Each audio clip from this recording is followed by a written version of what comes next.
Hello boys and girls, Alex here again. It's hard to imagine that I actually made this little sort of milling table using a two-way vise for my lathe about 22 months ago. It's been a long time and it has actually served me well. At the moment, this is I can't find the actual jig I made, so for the demo of this video I've just clamped this jig onto it. I've got all my jigs filed away somewhere anyway. But this is actually my circle cutting jig, and again this is designed to accommodate this, however I made a dedicated jig for this. Circle cutting jig you can put on there for sanding, which I used to use on my normal disc sander. But the way this works is you've got a little slot there, a clamp there, you clamp it in, and then actually you can move it one way or the other. I had to cut this out here to allow turning. Also I did have to reverse this vise because actually this handle was on the other side. I twisted it around for my configuration. To hold the unit in place, I made these little blocks that slide straight in, and rather than have holes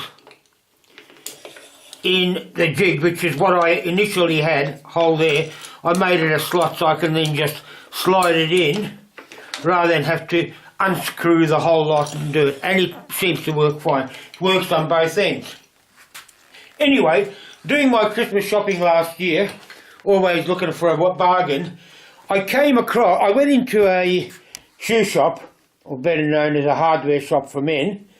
I came across this milling vise. It had a $20 price tag on it, and hey, what true-blooded toolman can't resist the bargain? Picked it up, dragged it over to the counter to buy it. Only to be informed that somebody misplaced a decimal point. It's not 20 bucks, it's 200 bucks. Well, you know, thinking, geez, I've got to now drag it back to the shelf where I got it from.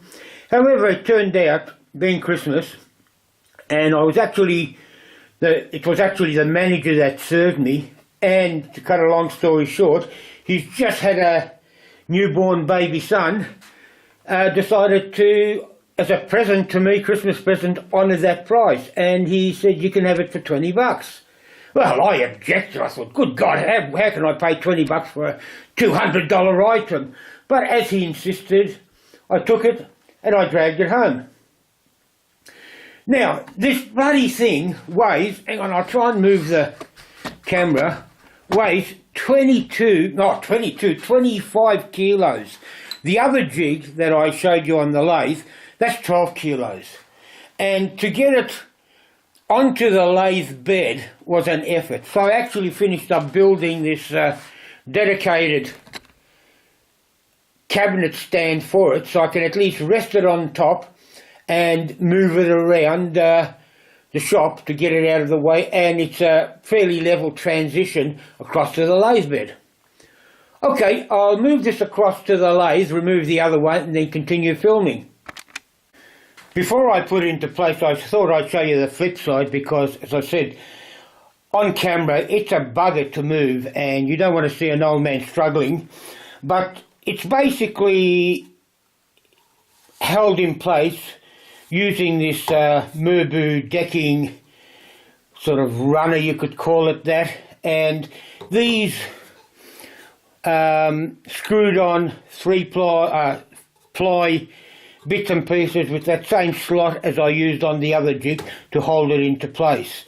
Very basic bottom. Again, I'll put it into place and then get back to it.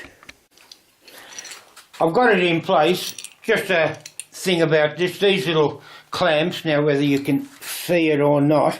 Yeah, a great little design in a way, because you can, hang on, it was set up for the other one. you can slide it in the end, or alternatively you can actually put it in like that, so you don't have to, for the other end you don't have to feed it in. Anyway, tighten it up, and once that's done, with the 25 kilo of that, the whole lathe on its stand moves if I try and move it. Now, what I initially did, if I can find the beast, I wanted to design some sort of a hold down, and I thought, well, I'll make use of these miter tracks. I made up these little bits of timber with hardware that I could then put that in the channel, have that running along in the channel there. This bit runs there, and along with that I can actually move something, hold it down and slide it on the table. Too much, that's bullshit, too much like hard work. So I came up with this U-boot little contraption. Now let's try and get it into perspective here. Let's see, I'll have a look at it and see if it's in focus. Yeah, that's not too bad actually. It's made up of a whole heap of different layers of timber. Actually you'll find that that design there was done because this handle sits higher than the actual table flat.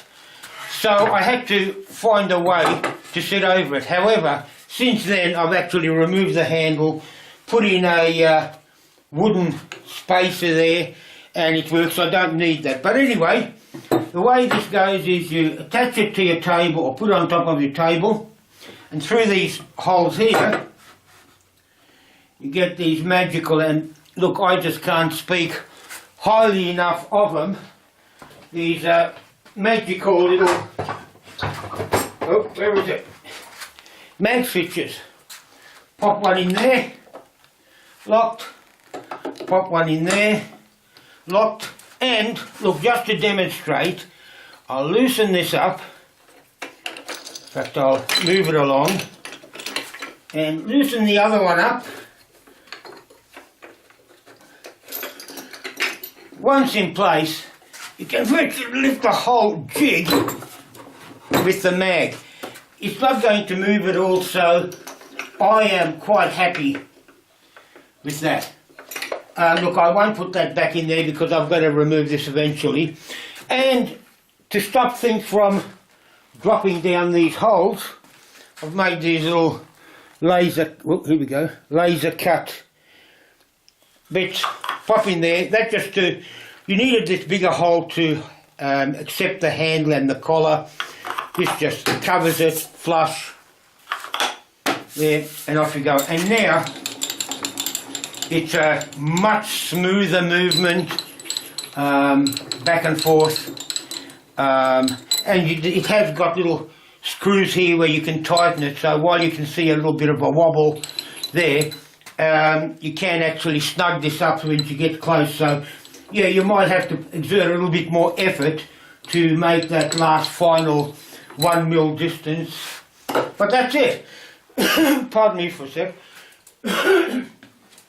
Now, having a look at this in typical Tim the Toolman Taylor fashion, I thought, I'm going to need a bigger disc. That disc is poopsy, you know, I mean, geez, you know, decent jig and all that poopsy little disc. So what I finished up doing is coming up with, as they say, a bigger disc. Here we are. Whoops, no, here we are, that's better. Now you can see it. Much bigger, and I'll remove the table and you'll just get a better comparison. For all it's worth, I actually removed the table, or my milling table, with the mag jigs holding this tabletop on. And believe me, you need to have a bit of faith in it, because if those magnets let go, that's going to drop right on your toe, and steel caps are not going to protect it. Anyway, let's go back to the other bit here. So here we have the table. Let's zoom in. Whoops, zoom in a bit. There we go. And now you can get a better view of the difference in size. So let's just swap them out. Fortunately, I've got a spindle lock. Now, just as a little aside, when I made this particular sanding disc, I cut the circle out on my large bandsaw circle cutter. And, you know, I mean, no, well, yeah, on the large bandsaw circle cutter, made up this little backing piece, which I then threaded using I think it's a 33.5mm threader, which I purchased from the Beale Tool Company, because that's the right size for my spindle. And attached it with screws, glued it, etc., and did the thing. However, for this circle here, I actually cut that out using my trimmer, cordless trimmer circle cutter. And look, I was again still blown away. I actually thought this was just to go back. My last video, I think, covered the use of it, not so much the making of it. I tend not to talk about making because to me it's boring. It's more like how you use it. If you then like it, then think about making it. Anyway, I cut it out on the trimmer circle cutter. Now that's 18mm MDF. 320mm diameter. That would create with a 1/4 inch router bit a shitload of dust, and honestly there was virtually not one bloody granule on the table that I was working on. Everything got sucked up into the dusty. The dusty could have got clogged up, but absolutely none. Look, I would like to say it picks up 100%. Nobody's or nothing is 100% perfect. So I'll draw the line and say it picked up 99.9% of it. And I'm wrapped. Put on this starter. Oh, by the way, when I mounted, to drill this hole, I mounted this round piece into my normal lathe chuck. And to centre and as all you wood turners know, no matter how hard you try and centre it, it's never exact. You know, you get a little bit of run out or whatever. So the way I centred it is on the tailstock, I mounted a Jacobs, just a normal Jacobs chuck. However, in that chuck, I put in this plumb bob. Now, can you see it? Oh, good God, where are we? Here we go, this plumb bob. Now, what I did through the tailpiece, I centred it in there. Now, being, well, it will be pretty well machined because it's got to go hang vertical. So, it centred it pretty well. I used some micro dials to check the run out. And once I was happy with it, I tightened the chuck up and then started using the Beale threader. Look, I'm not covering the Beale threader. Maybe one day I'll make a video of it. However, if you're interested, go to the Beale Tool Company and JB, I think the guy's name is. He makes a bloody good video on how to cut threads on your lathe using these big thread cutters. Okay, let's mount this on. Whoa. Just a bit of chip been coming off. The only problem is I actually made the backing piece out of two 19mm, so I've got a lot more to thread on. Anyway, here we go. Turn it on, and well, as you'll notice, it hasn't been used. It still hasn't even had sanding dismounted on it. But when I put this little pissant thing on, it made a lot of dust, and you know, I then suddenly realised that, whoa, this thing is going to make a hell of a lot more dust. Actually, that's a lot of bullshit, because you still see, whether you sand a piece with a small disc or a big disc, you're sanding the same amount, so you make the same sawdust. But it sounds better when I tell it that way. Anyway, I thought to myself, I've always had this issue of sanding, and 90% of the time, I forget to close the drawer. Now, I don't know whether you can see that or not. Whoops. Forget to close the drawer down there, and half the time, I'll zoom it out so you, half the sawdust finishes up in there, because naturally as it's coming down, it's going to throw it down here. So I thought to myself, well, bugger it, let's make a sanding attachment, dust collection system for it. Anyway, again, getting back to cutting long story short, I went up on SketchUp, designed something on SketchUp, and came up with this little unit here. Let's see, I'll bring all the pieces over, and if you can see it, I'll go into a bit more explanation in a second. Now, my laser, it's only a 33 watt laser. It'll cut probably 9mm timber.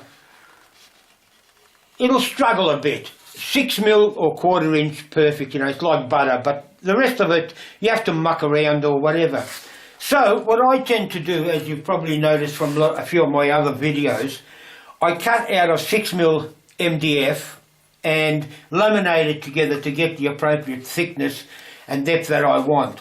I play around with little cutouts. Again, I don't know whether you can see it there or not. And cutouts. I'll show you some of the ones I stuffed up so you'll get an idea. I'll be back in a sec. Okay, I brought it back again. Here's a selection of these extraction ports that I designed and started to make up. As you'll notice here, the idiot that designed this didn't make any assembly instructions. So once you cut it out from MDF, because it's 6mm and has to be laminated, you can assemble it one way or the other. Well, I assembled it the wrong way. I must admit, I'm clever. I learn from my mistakes. So when I cut it out again, I repeated exactly the same bloody mistake. As you can see, they're wrong. The orientation is the wrong way. Made another one, put it together, great, but I didn't align it properly. It's out of whack. Normally I use alignment holes and use dowel for it, but this time I thought, no, I don't need to do that, so I didn't, and didn't work. So the X's doesn't work at all. Made another one. Actually, I redesigned it a bit to fit in there. Beautiful, except again, didn't align it properly. I should have put the dowels in, forget it, but I didn't. That was useless. Finished up with a design, or actually a bit that I thought was great. However, then I thought to myself, hang on, I've now made this hole to fit my dust extraction hose. If something happens like that, gets buggered or lost, or I replace it, the next one is not going to fit in there. So what I have actually done, and again I'll turn this off and come back in a second. Okay, what I've actually come up with is, you'll notice here, this piece, it's bolt mounted, which made it easier because now I had the bolts to be able to align the jigsaw. I actually got it to fit properly. You can take this off and you can make two pieces of 3mm MDF with the right hole size and sort of sandwich something like this with a lip on it between them, and then bolt that on, so you can then, through that little attachment, have your own separate dust extraction port. As I said, this was just an afterthought, and it is held on at the moment with a bit of hardware. However, I'm not going to show you how it attaches. There it goes, dropping again. Anyway, I'll put it together and get back. Okay, here we are, back again, assembled. You'll notice I've got the normal nut on there. I've actually got a nylock nut and one of these round over nuts. And the nylock nut really is there to stop this other nut from vibrating loose, because now that it's in place, until I eventually change the dust extraction port, I'm not going to attach that. All the other nuts and bolts that in the jig, I'll continually be playing with them so I can keep an eye on their tension. But because this doesn't get touched, the nylock nut's there, and that thing's there just to, damn it, just to protect my hands, because I've got this clumsy nature of always rubbing against everything, and you'll find my arms are covered in scars and all that. Okay, now let's assemble this, or show how it goes into production. While I'm on this thing talking about it, I don't know why the hell I use brass washers, because I always drop everything, and those bloody things, they roll under cabinetry, and brass washers you cannot pick up with the magnets. So you're down on your hands and knees, and either you sacrifice them to the mice and rats or whatever, or you'll crawl around, redeem them and reclaim them and put them on again. Now this jig consists of a number of pieces, some glued together, some not. One is the bottom piece, then you've got the top half that sits on there. There's a, while you've got the top half, there's a collar that sits on there, which I'll show you about later, and this front piece that sits on there. Now when I initially designed the jig, it was designed like that, with the port coming out at 90 degrees. However, when you think about it, which I didn't at the time, the dust would be settling down there, and trying to suck it up from there is too much of an effort. So I redesigned it. This is before it even got off the ground. I redesigned it this way. Ideally the port should be better off underneath, but because of the lathe bed I couldn't put it there, and well, maybe I could have by putting dust hoses down the centre, but no, bullshit, too much hassle. So anyway, this got moved around there, and as you can see with the laminations, I have made these pieces in such that they fit in there. They tend to interlock, which sort of like a jigsaw puzzle, and they just give it a bit more rigidity, rather than having two sort of like flat surfaces sitting together. If they interlock, which these, as you can see, they well, they provide extra stability, rigidity. Anyway, the whole thing about it is, as you've probably gathered by now, I swear by mag switches. This was designed to accept a mag switch. You line it up, roughly, doesn't matter. You put the mag switch in, switch it on, and if you want to move that, you're going to break the MDF, because that's not going to move at all. However, I didn't like the mag switch on this side. It'd be easier to get to because of the setup for the table, and that would interfere with this. So and admittedly, if this was the case, it would have been easy, because I could have slipped this straight over the jig there and put the backing on. However, I decided to go that way. The only problem is now I can't actually get that in. So what I have to do, hang on, let's see, I'll be getting it in picture now. Let's zoom out a bit. Up there. So what I actually have to do is take this beast off. And now I regret that extra 19 mil, because that's 19 mil, or at 6 TPI, that's another extra 6 turns I have to do. This slips in there, and now we put this bugger back on again. That spindle lock certainly does help though. Now at the moment I'm just doing a rough alignment. It doesn't have to be 100% accurate. as long as you get free movement of that. Okay, now we can start thinking about aligning it. Now, one of the things I do, then you get the back piece, sorry, I'll rephrase that. Get the back piece. Now, again, with all these locking blocks, it's sort of like a, as I said, like a jigsaw. Hang on, let's give it a bit of stability by turning the mag switch on. That jumps in there. I'll get around the back so I can see what I'm doing. That slips in there and that's it. Whoops, let's try that again. That goes down there.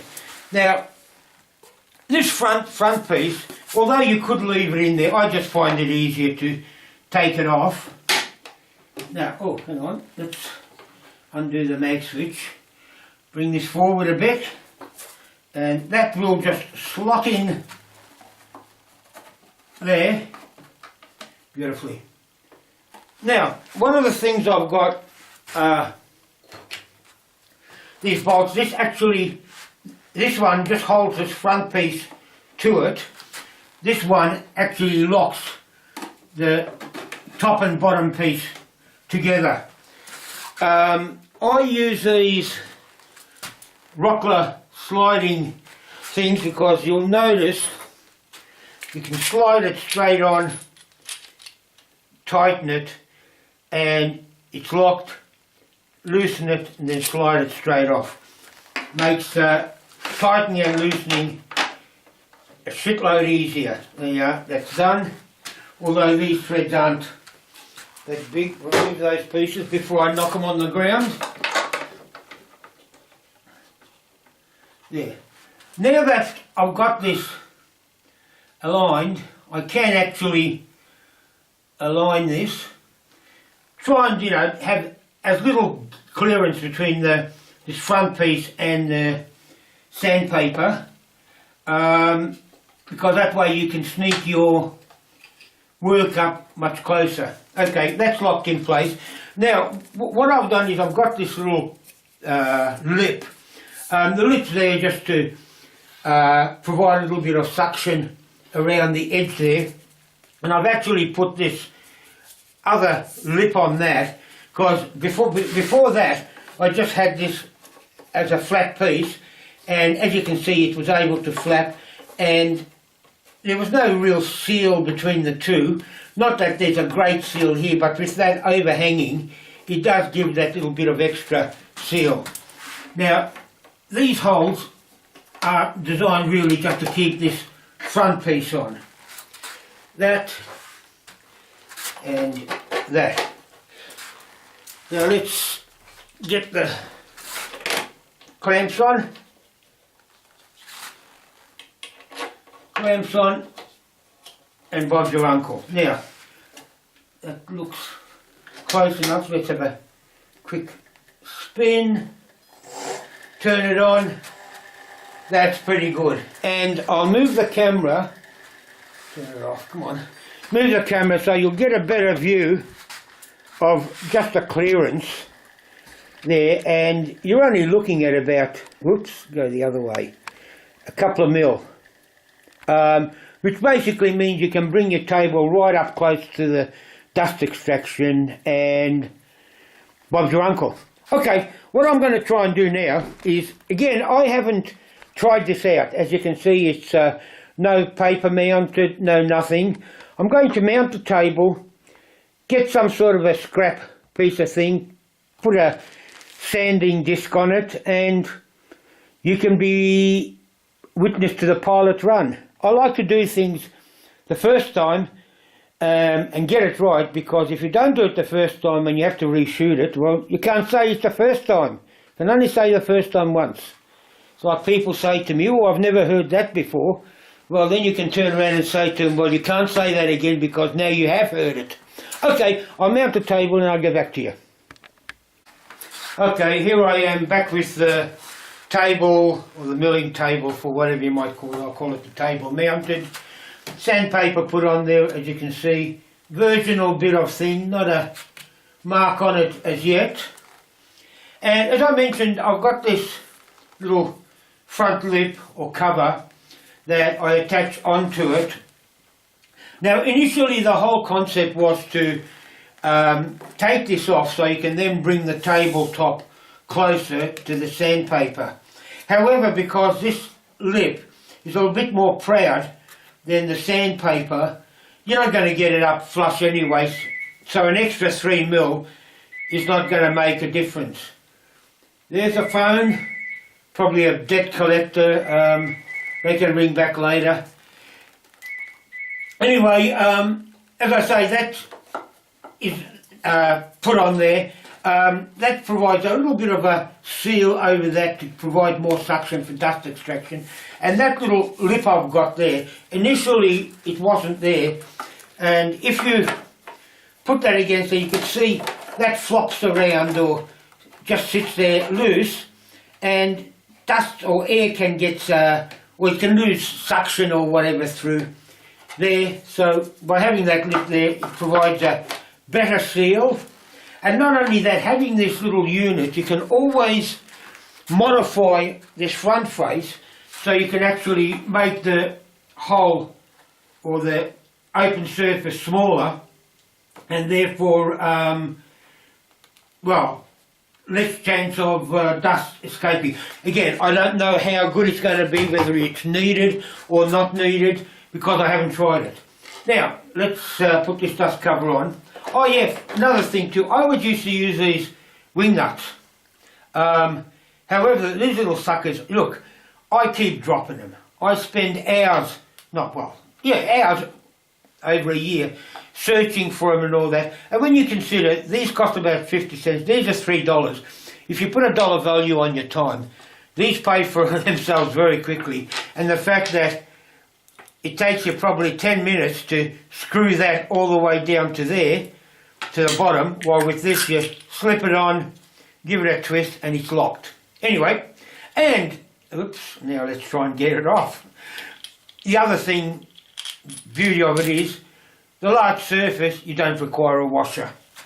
There you are, so you save yourself, cost you $3, but you save yourself 10 cents by not having to provide a washer.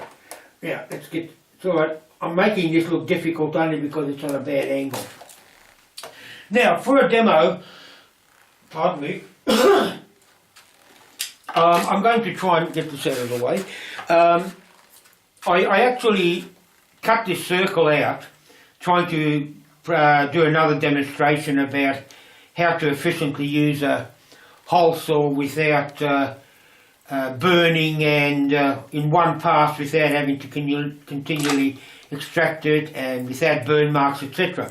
But anyway, it's nice and furry, which will give us a good idea of how this is going to work. Now, as you can see, I can't get this up too close. However, the one good thing about the milling table is if you, again, this track is not exactly in the right spot because it should be over the sweet spot, which is roughly around there. But anyway, let's persevere with this.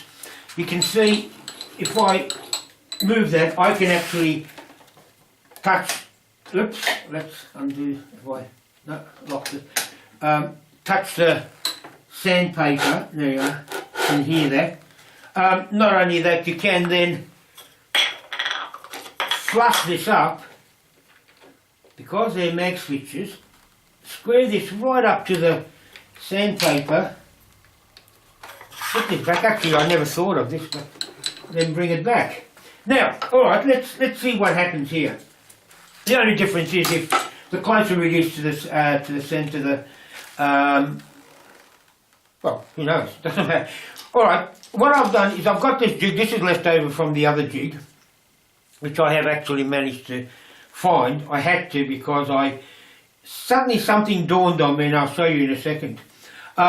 Effectively, it's got two 8mm dowels in there to run along the track. The dowels are slightly filed off because the track is, I think, 7.5mm wide. Now, there's also an 8mm dowel in there and a 1/4 inch dowel in there to compensate for different types of holes that I usually have for wheel making. Now let's get this down here. Hang on, how does this work? No, I need to, because of the down, I'll have to undo this a bit more. Drop that down there. Come on. Why is it when you normally do it, it works like a charm, and yet now, oh come on, this is getting ridiculous. I've got to line up my ducks. There you are. Once you've got your ducks lined up, it works like a charm. Tighten that, oh sorry, put that on there, 1/4 inch, tighten it up, move it across. Now, one of the things I remember from the last time, and I'll move the camera, so bear with me. Okay, camera moved. You will notice that there's a incredible, reasonable gap between that piece of timber and the edge of the wheel, providing no support at the tip. So when the sandpaper comes around, it'll pull that down. Without the support, that's going to, well, mangle things. Now, no, I'm not clever.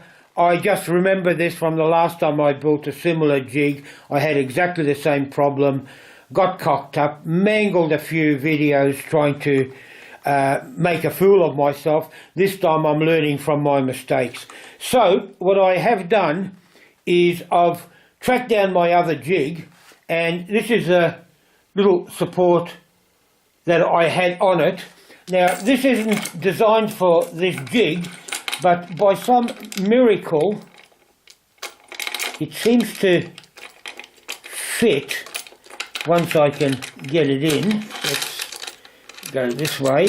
Oh, come on baby, bring this back, and sits under there. Now it just so happens, as you can see, the whole idea of the jig, let's get this wheel off, the whole idea of the jig is that allows that to slide in there, so you get support for small wheels. For large wheels, naturally, I had another jig without that cutout or whatever. But for small wheels, let's do it. Hang on, let's bring the table back so we can then advance it in there. Bring this up to about, well, let's see, let's try bring that up to about there. So we're just short of the thing, but enough room for advancement. Let's lock this in. As you can see, even with these little knurled knobs, you're spinning away. Those lock knobs would be better. And because the other jig was designed to hold this end down, which you can't see, this end down here, what I will have to do is grab a clamp and clamp that down to provide support so it doesn't move. Okay, let's move that back, put the wheel in place, bring it up to the jig. What I tend to do is I actually push it in hard so that it's sort of like indents the sandpaper plus the Velcro. So if I then try and spin that around, hopefully it's already locking, and that way I can ease it back a fraction and get it working. Now I'll put the camera back in the other position and continue recording. Okay, back in position, just about to start a go. However, one thing, let's bring the star of the show into this, the dust extractor. Hope you can see it plugging in. If you can't, well, sorry, bad luck. I don't know whether you can see that or not. You might have seen me fiddle around there with the dust extractor. Now, let's check the... No, it's still touching, so let's move this back a bit. Running freely, turn it on. Let's drop the speed down a fraction to 250. That'll do. I'll I'll settle for 250. Well, let's make sure we're running at 250. Let's slowly feed this in. Oh, sorry, turn the dust extraction on. You can hear it sucking, hopefully. Let's slowly feed this in until we get contact. Come on, baby. Here we go.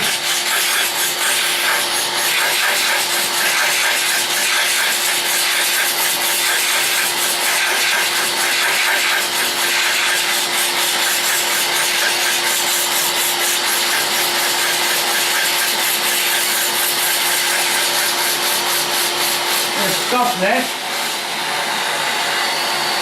Have a look. My God, that's pretty good. And I think I might even be able to move this out to get it to what I classify as the sweet spot, which would be about there. Now how are we for camera view? Oh, let's zip the camera around just a fraction. There you are. Now, let's give it another little extra feed in.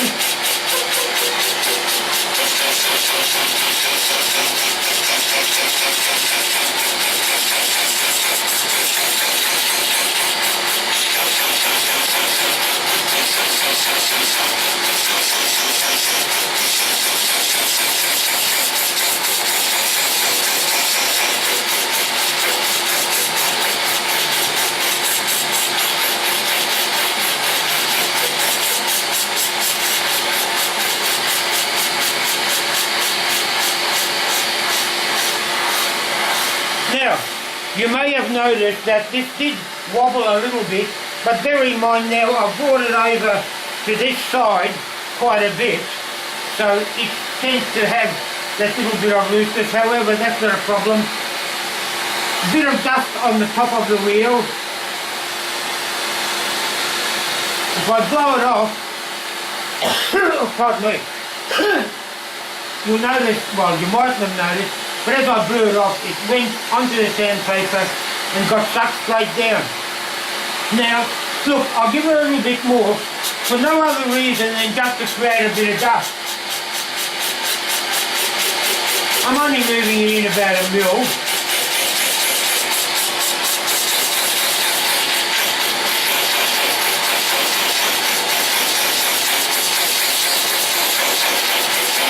Actually, to stop that wobble, bugger it, I'm going to move it back to the centre.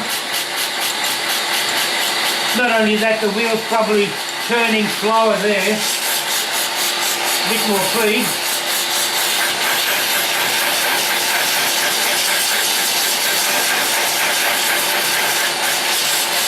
Now what I would do is turn that off, lift that out, put it back on again, because you can see there's some tear out on the downside of it, because I haven't got that fence right up against the edge, so you don't have what is classified as zero clearance. However, if I wanted to, there's no reason why I can't extend this, sorry, I'll turn this off. I can't line this up with the MDF, use the MDF sort of like as a sacrificial fence, and with the dust extraction, hey, I don't mind sanding MDF. But, as we said, let's see what's happened. There's a bit of dust on top of here because of what? Well, let's zoom the camera in so we can see what the damage was. Here we go. Now let's zoom, well, that's a zoom out, good God.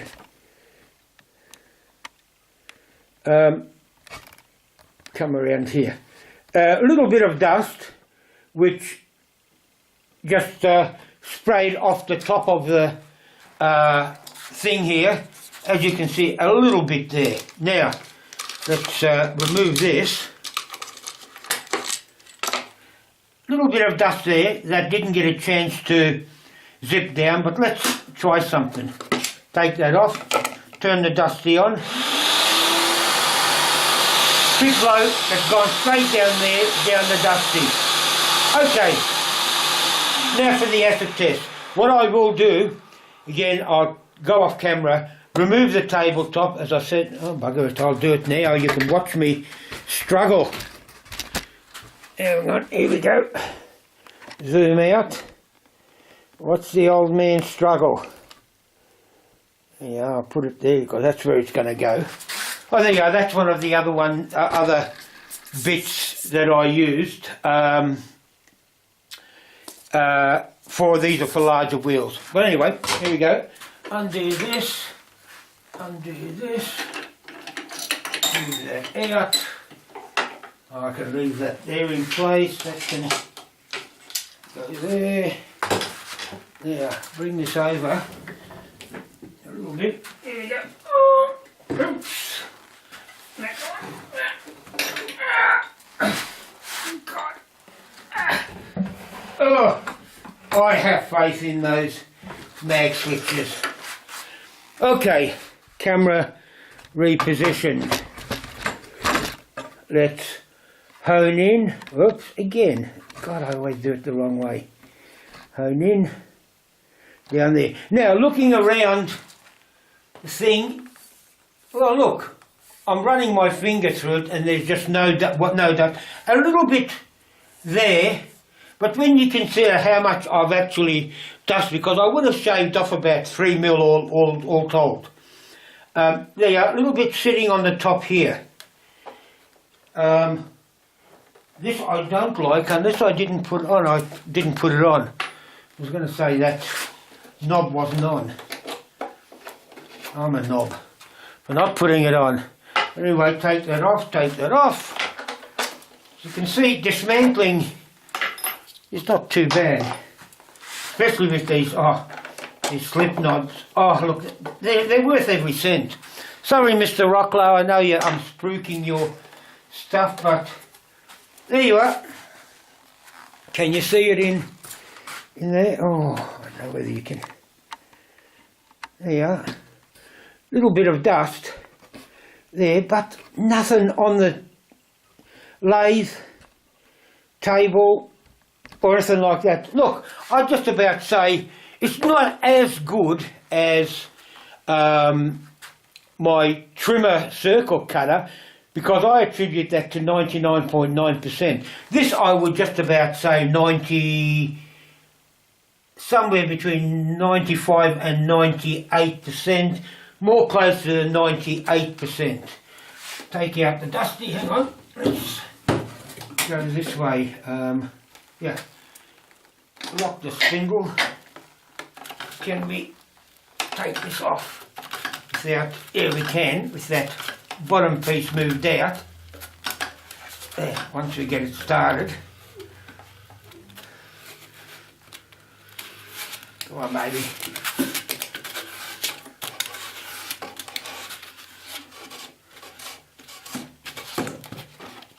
Out of the way. Look, I'm over the moon. Look, nothing behind it, so nothing's really seemed to have escaped through that back hole. A little bit. Honestly, it's not worth talking about, you know. Well, if that was asbestos, I wouldn't be happy, but MDF I can handle that much. All right, let's stop this and we'll go into some latest thought I just had. Okay, reposition the table. Now, there's absolutely no reason, if you can't get this tabletop close up to your sanding disc because of the width or whatever, you can always get another piece of timber and snug it up or whatever. Or alternatively, let's take this off, which is something I've designed. I'm actually working on, I should say. Take this off now.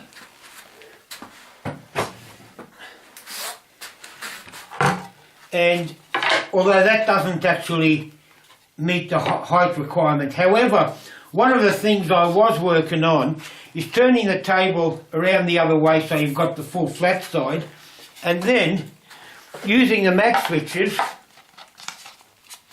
you could maybe build some sort of a platform. Now whether you can see this or not I don't know. Yeah, you can, whereby you can then attach that to the other side, and once that's in place that'll be solid as a rock. You can use that as a basic plate for being able to do 45 degrees. Let's see how you would do it. You could actually attach something there and angle it at 45 degrees, or actually attach it down there somewhere, angle it at 45 degrees, and then be able to feed it in, so you can actually use it for any sort of an angle, which is the next thing I'm going to be working on. And as I said, to be able to do it that way, you can't do it because of the mechanisms here. However, the other side hasn't got all this hardware, so you should be able to attach something, and once you extend it all the way, look, you might have a big surface, but you will be able to sand at whatever degree you want. Now, when I was talking about, once I got out my old jig, I did a quick dirty, and I'll come back and show you what I did. Okay, we're actually deviating from the star of the show, which is a dust extractor. However, having had to dig out the old jig, I had a thought, and this is the old jig. Now I have did a quick modification, very quick as a matter of fact.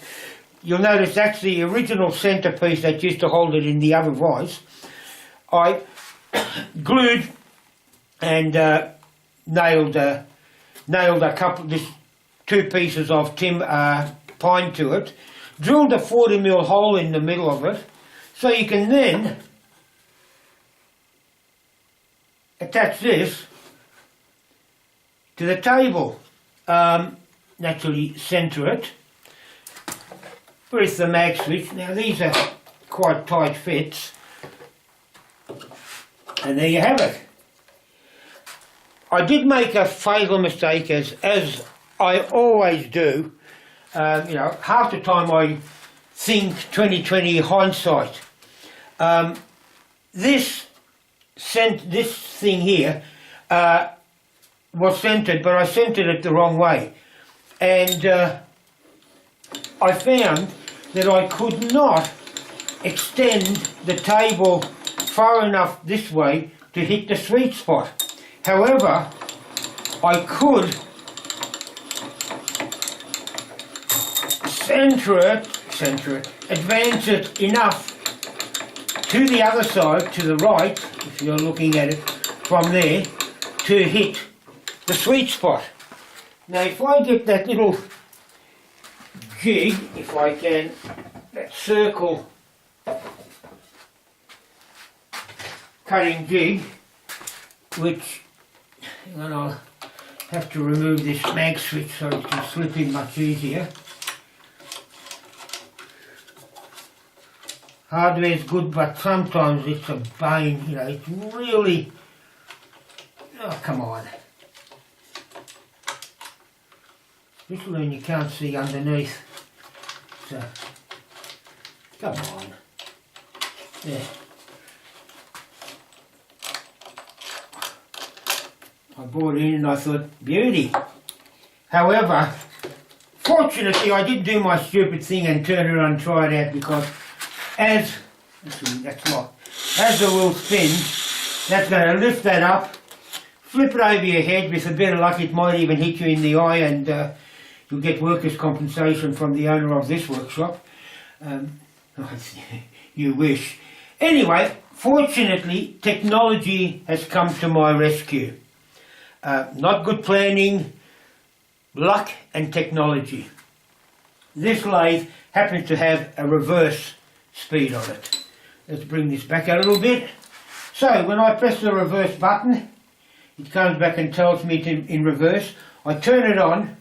It takes a few seconds to come up because it's telling me it's in reverse. And off it goes. I can then advance it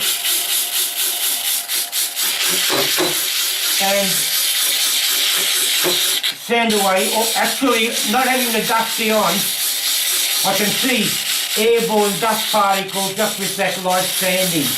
And in fact, if you move it a bit more, yeah, you can see it. And as I said, I'm only doing micro, sort of like 1/4 of a mil. Stop this. And when I look down on the other side, because now it's throwing the dust down there, there's dust everywhere. However, I reckon that if I would have had the dusty on, there would be no problem. So there you have it. You can actually take whatever you like, but with these mags you customise it, put it however you like on whatever. Naturally you're limited by the size of your bed, but they're fantastic, you know, sort of like you're limited by your imagination. Okay, I think that's about it. One final plug, boys and girls. As the Ginsu knife salesman would say, but there's more! Now you'll see why I've got it on this table so I can move it around. I can then mount it onto my drill press using this frame or basic stand that's got this bit cut out to accept that runner that I use to position the table in my lathe bed. Alright, you can now watch me struggle as I lift it onto the drill press. Oh, the mandatory grunt. Line it up. Once it's in place, you can then move that out of the way, crank this up to, I'm going to work on a automatic crank. Pick that up, and just to prove it is a drill press, there you are. There's a drill chuck, the keyless chuck, and then you can zip it around to your little heart's content. Now I'm fortunate that this drill press will go up to, pardon me for a second, go up to 5,000 revs, so it's not an issue to mount a small 1/4 inch router bit and use it as a milling machine. Alright, it's nowhere near as good as a CNC, but it's a start. Catch you later. Bye. Parked back in its cubby hole. The camera crew are now off to have a well-deserved drink. And being the cameraman, soundman, editor, director, producer, that means a lot of bloody drinks for me. Thanks a lot. Bye.